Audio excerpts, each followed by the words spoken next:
Okay, here we go. I said I'd do it, so I'm going to do it. So, we are going to talk about my belief and how I feel about grading and the nines. You know, giving a kid a 59, a 69, 79, and all of that. So let the unfriending begin. Get your little finger ready and unfriend, unfollow. Get your little angry face emoji in all caps. All right, because some of you are going to hate this. And in full disclosure, man, this is why I brought this up. My kid brought home a C. Now, listen, she goes to an awesome school, amazing teachers for the most part, and she goes to the High School for Performing and Visual Arts. It's a magnet school in HISD, and it's a great school, man. It's hard. It's a rigorous curriculum, so I get it. A C is going to happen, you know. It's part of it. But if she's working and she's having fun and she's engaged, I prefer all A's and B's, which she typically gets. But we got a C, but not any kind of C. This is a 79. Now, I'm not down with the 79. You know, and as a parent, I think, man, couldn't you work a little bit harder? A 79, we're talking about a semester grade. This affects, you know, GPA. So, you know, from a parent perspective, I really wish we could have done something to get her over the hump. But then I start thinking about as an educator, and I'm not cool with 79s. I don't give them. I don't give 59, 69, 79, 89. And we'll talk about this in terms of grades. Let's just assume that like 60 to a 69 is a D, 70 to 79 is a C, and then B, and then A. You know, in Texas, we have crazy grading where we do 70 to a 74 is a real small window. That's the D. 75 to 79 is a C, and then the 80s are the B and 90s are the A. I know other people have crazier grade, like Blair, you posted about your grading system. That's nuts that you have to deal with. And all right, so let's just say that it'll be 59, 69, 79, 89. Now, I don't give the nines ever to anybody. Never. I just don't do it. Ever. And I mean, anybody. And I know some of you say, you know, if a kid is working hard and is engaged and has no zeros, I'll bump them up to the next. I bump them all up. I don't care how bad the kid is. I mean, the kid, for a semester grade at the high school level, I'm bumping every kid up that's a 9. Across the board. You know, I don't, man, the kid could be horrible and have 13 zeros and give me the finger, talk about my mom. I don't care. I'm bumping them up.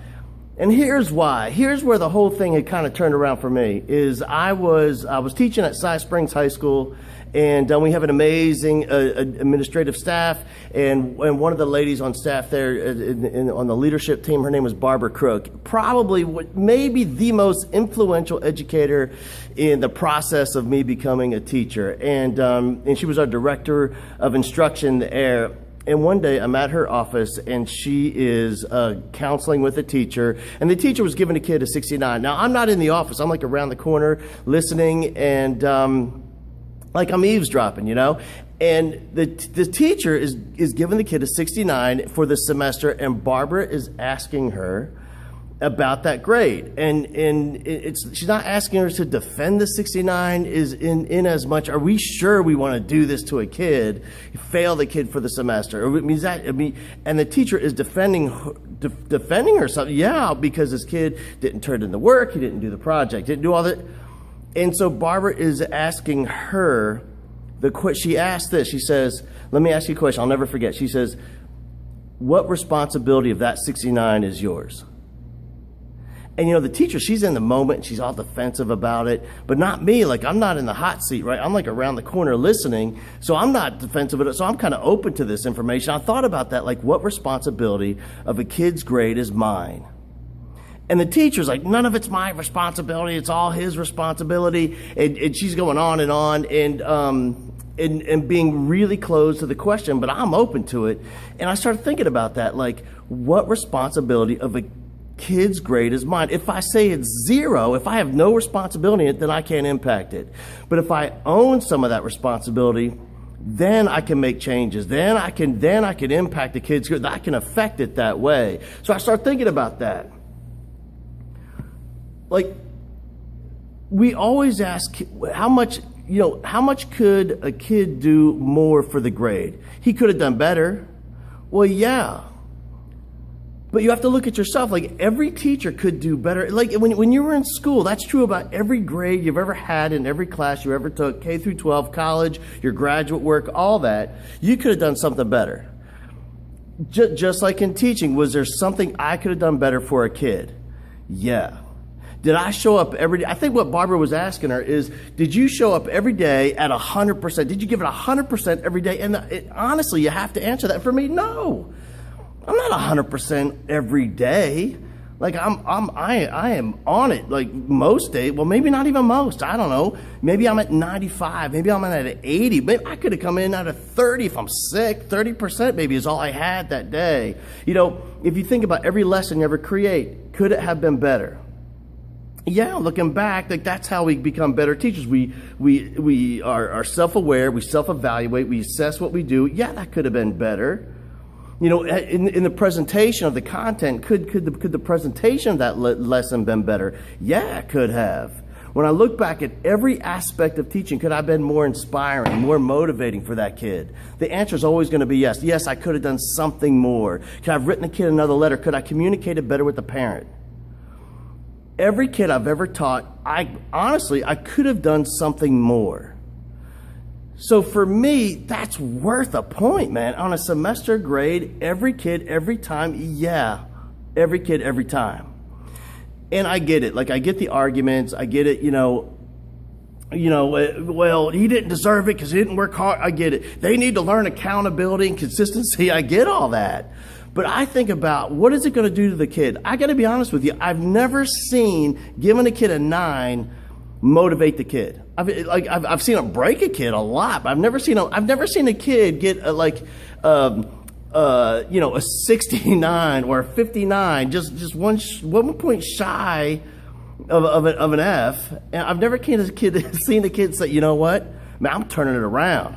I'm fired up now. I'm never going to let that happen again. It never happens. I don't know of a single example of that happening for a kid.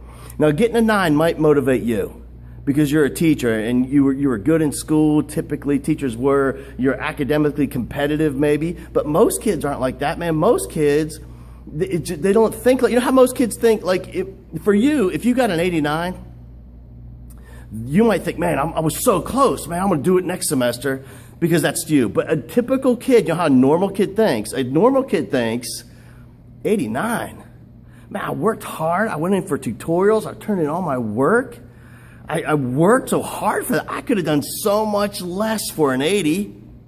That's how a normal kid thinks. And that's what they're going to do. A 9, I'm starting to sweat, man. I'm getting all fired up. A 9, it just doesn't happen that way for a kid. I've seen it break a kid a lot. And then, the other thing, like, I never even thought about until I posted that question, was like my friend Mario Bai, Rockstar Principal. He says, like, are you telling me, like, in his mind, he thinks, are you telling me there's a teacher that can accurately assess and evaluate with the precision down to a 1/10%?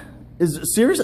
Of course not. You can't do that. And then Sandy Trujillo, Rockstar retired principal, says, like, even like in the most prestigious standardized test, there's a 2-point, margin of error. Even for those. And you're telling me that you can evaluate more accurately than that? Maybe, probably not though. So yeah, I bump them all. And there's a lot of other reasons, but that's all. I'm overheated now. And so there you have it. I didn't think I was going to get that excited. But I didn't cuss. So that's a positive. See? All right, there you go. Let the anger begin.